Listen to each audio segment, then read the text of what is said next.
জাপানকে হারিয়ে শেষ ১৬তে ব্রাজিল।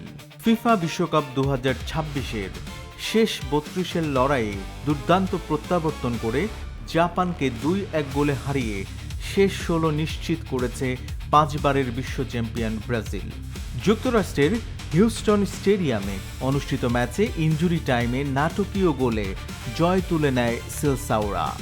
ম্যাচের শুরু থেকেই বলের দখল ও আক্রমণে এগিয়ে ছিল ব্রাজিল, তবে সুযোগ কাজে লাগাতে ব্যর্থ হয় তারা। উল্টো ম্যাচের ২৯ মিনিটে মাঝ মাঠে বল হারানোর সুযোগ কাজে লাগিয়ে দূরপাল্লার দুর্দান্ত শটে জাপানকে এগিয়ে দেন কাইসু সানো।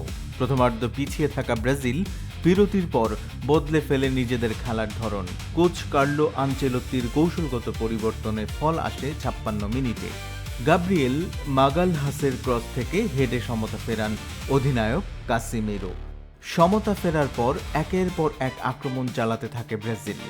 ভিনিসিয়াস জুনিয়রের শট গোলপোস্টে লাগে, আর জাপানের গোলরক্ষক জিওন সুজুকি কয়েকটি দুর্দান্ত সেভ করে দলকে ম্যাচে টিকিয়ে রাখেন। যখন মনে হচ্ছিল ম্যাচ অতিরিক্ত সময়ে গড়াবে, ঠিক তখনই আসে নাটকীয় মুহূর্ত।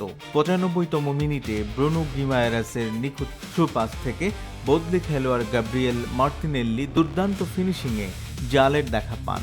তার শেষ মুহূর্তের গোলে ২-১ ব্যবধানে জয় নিশ্চিত করে ব্রাজিল। এই জয়ের মাধ্যমে ২০০২ সালের পর প্রথমবার বিশ্বকাপের নকআউট পর্বে পিছিয়ে থেকেও ম্যাচ জিতে ইতিহাস গড়েছে ব্রাজিল। শেষ ১৬তে সেলসাওদের প্রতিপক্ষ হবে আইভরি কোস্ট অথবা নরওয়ে। বিশ্বকাপের সর্বশেষ খবর পেতে আমাদের সঙ্গেই থাকুন। ইয়ার তারেক, সিটি স্পোর্টস 96।